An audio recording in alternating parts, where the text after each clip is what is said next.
All right, this is Daniel Sigler, and this is the diversity plan presentation for EFD 552. And I was in a group with Barrett, Ragsdale, Brigett, Stewart, and this is our presentation.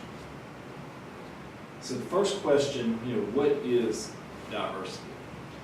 Well, there's lots of different definitions for diversity. Most of them, my own personal definition was you're bringing all your differences together into what's best for the whole.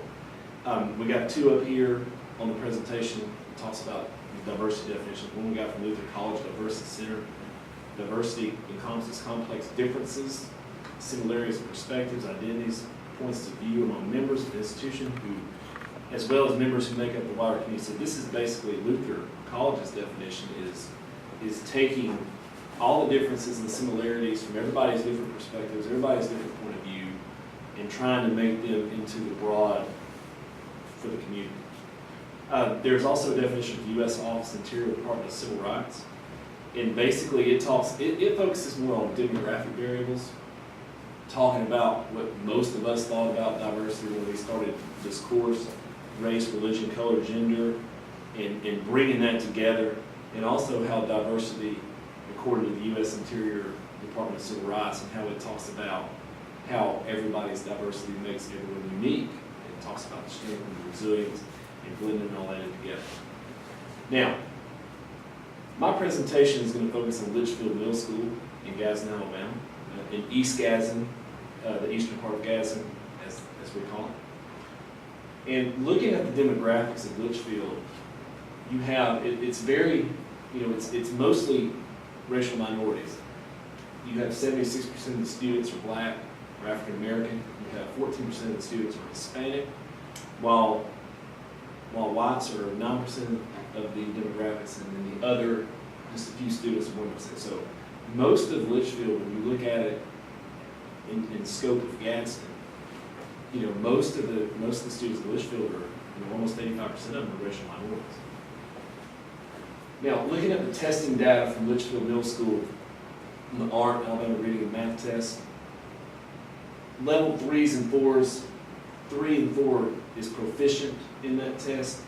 And if you look at the total, it's got it broken down by levels. So level 4 would be the higher score ones on those tests. But if you look at these test scores end by year, you see that they're going from 54 to 57. So a little over half the school is proficient on the art. Now, if you look at just the reading breakdowns, it's going to get a little bit higher. And if you go to the math proficiency, it's going to drop a little. And that's consistent with most of the middle schools in Gadsden, but Litchfield being more racial minorities, we're going to focus a little bit more on that. So in our project, we're going to target the demographic groups of students in poverty and the demographics and diversity of faculty and staff as faculty relates to the demographics of students. So we want to increase the diversity of our faculty and staff so that it can be more representative of the student body. So our basic question was, what effective measures can we take at Litchfield to improve the opportunities of children to be successful there? So our overall goals for diversity, we had 5. The first thing we wanted to do was for teachers, and according to Payne in her book, we wanted to make sure that teachers were able to bridge social capital and not bond social capital. We wanted to bring new ways of thinking into Litchfield to try to help these students out, because we want to focus on students first and everything. We also wanted to make resources and training available so that we could cover all the issues of poverty, increase cultural awareness to Litchfield to bring diversity there.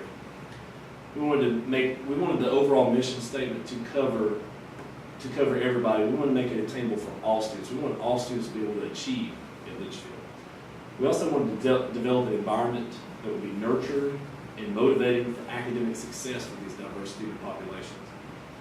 In Litchfield, traditionally, especially at this middle school, there hasn't been a lot of academic success, and we want to give those students an opportunity to have academic success.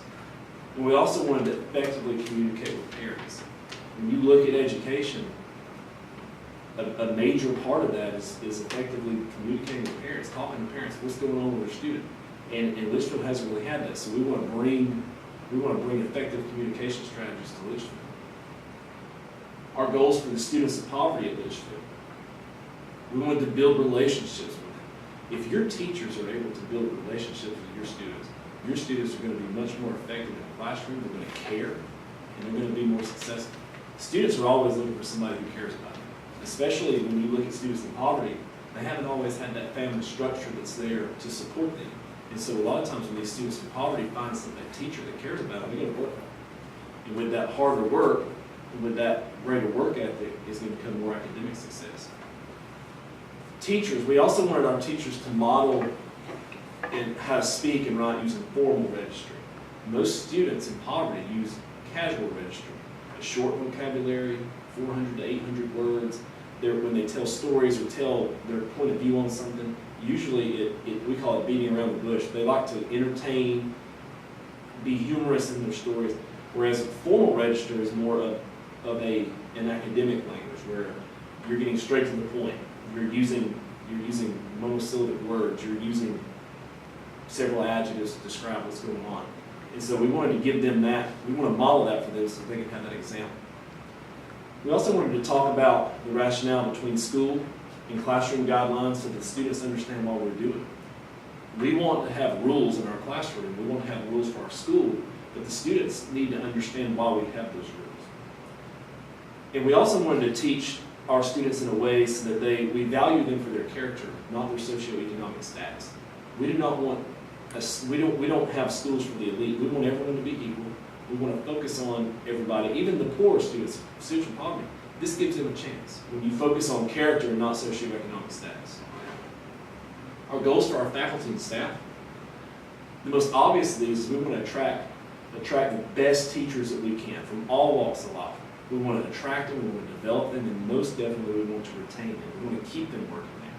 We want to have teachers that are representative of student bodies, so that they have examples to look at, models to role models to mimic.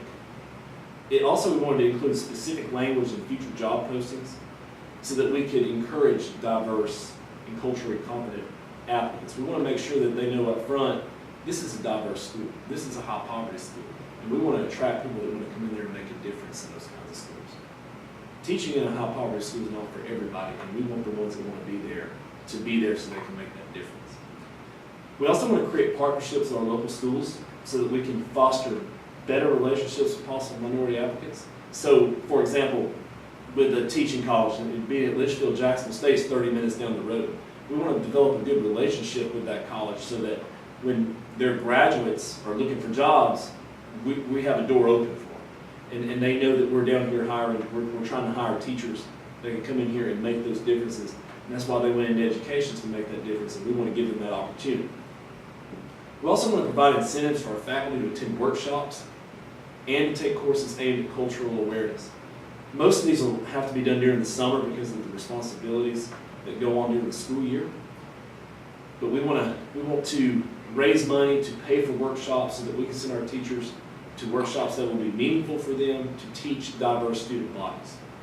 And we also want to host an annual on-campus seminar or some kind of event during a teacher workday to address cultural issues. If we can talk about cultural issues with our teachers, they can be better prepared to teach students from that diverse population.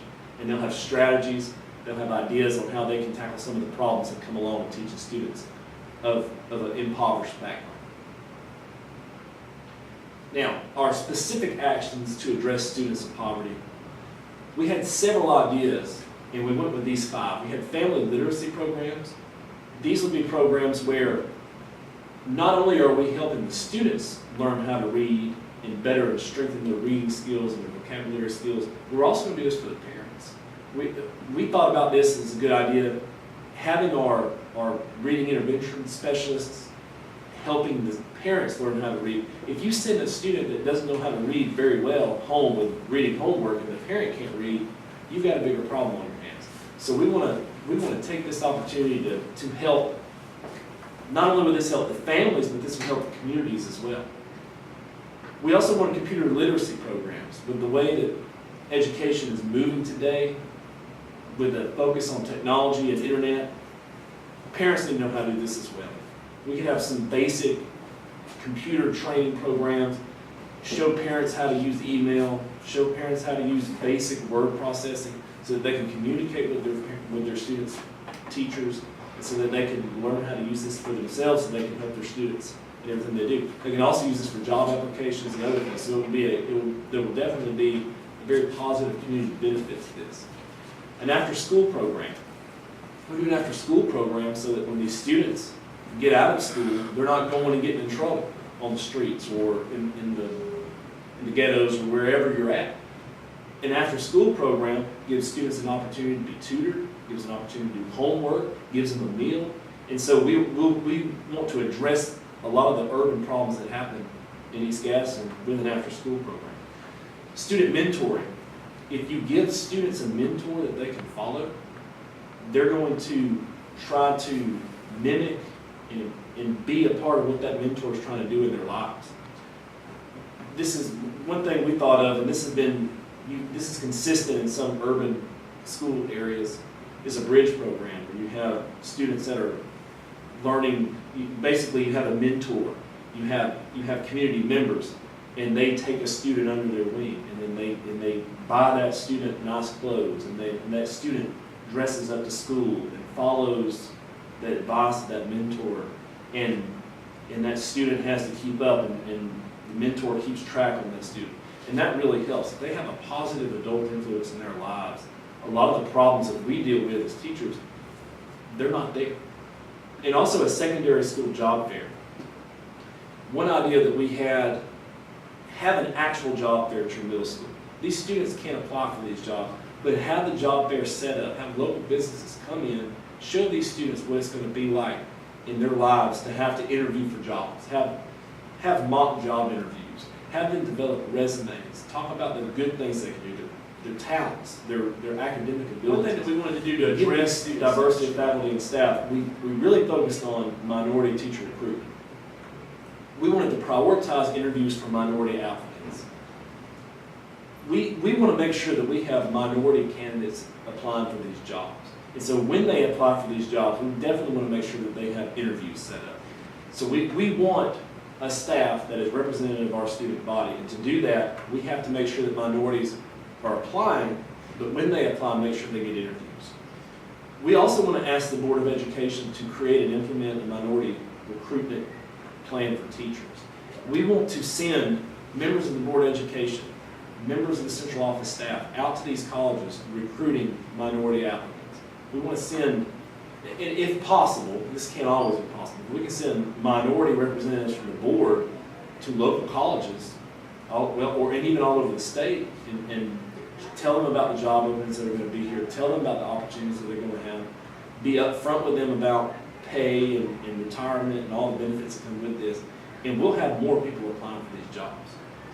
We also, and most definitely, if you can't get minority applicants or minority students to apply for these jobs from colleges, we want to ask minority professionals to seek alternative teacher certification.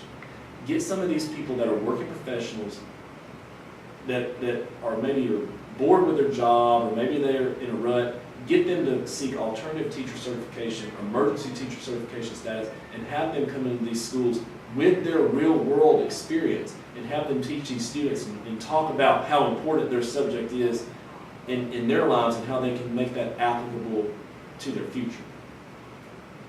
Now, some actions we use to address ELL students and parents and their family, because ELL, English language learners, is becoming a huge part of what we're dealing with at Litchfield. We want to offer translation services. We want to hire a full-time translator that can bridge the gap between the language barrier. A lot of times schools want to rely on students to do this, but that's a problem because you're interfering with that student's school day and you're getting them to do a job they should be paid for. So if they need to be paid for it, get somebody to come in there that can actually do that job as a professional. Family literacy programs, just like the other thing we did with the minority families, do this with the ELL. Have your reading intervention specialists work with the ELL students and work with the parents to help them strengthen their language barrier from Spanish to English or whatever the language is. We also want to hire faculty and staff that's bilingual. If you have faculty or staff that's bilingual, you're going to bridge the language barrier right there. We also want to pay attention to home and school communication. A lot of times at ELL, it's difficult to communicate with those parents because they don't know English or they're English language learners. And so we want to make sure that when we communicate with the home, if we have that translator that we have, we can relay messages back to them. If we send notes home, translate them into Spanish. Emails, same way. You can use a lot of the apps, Google Translate, things like that to get your message across. And so this would improve our communication with ELL parents. And also, in times of crisis, when information has to go out, have that translator. This is going to be another thing. If you have a translator and we use the online tools for translation, we can get this same pertinent information to the parents as needed. Now, how we're going to promote and monitor the delivery of instructional content so that it provides for diverse perspectives. Textbook adoption. This is a big deal. Whenever at Litchfield Middle, every 7 years, we get to adopt textbooks for different subjects. So like history would be 1 year. Well, history would be 1 year reading the next year, but it's 7 years between subject adoptions. So if we adopted textbooks in 2000 for history, it's going to be 2007 when we adopt them again. So we want to make sure the adoptions that we make for our textbooks are culturally sensitive. And they talk about the accomplishments of minorities. They have specific sections or specific chapters dedicated to minorities. This is very important because if you're a minority student or you're in poverty and you're learning history or you're learning English or math, you want to know what people like you have accomplished, what people like you have done. How can you make this important and relevant to your life? And so we want to definitely target textbook companies that are culturally sensitive minorities. We also want to have progress monitoring. We want to make sure that we're going into classrooms, making sure teachers are focusing on minority accomplishments or diverse perspectives. The only way you can do that is if you're in the classroom, double checking and see what they're doing. Analyze their lesson plans. We also want to teach tolerance. We want to make sure that our teachers are conveying the message to our students that discrimination in any form is unacceptable. We also want our teachers to mimic character education. These students have to know how to act, and if they're in poverty, they don't know how to do that at their homes because they don't have an example. And so our teachers have to be that example. And build character in our students. Let them know what's acceptable, what's not. What is it like to be a good citizen, a good role model? And if you can convey that to the students, you're going to have a lot less problems that you would have otherwise.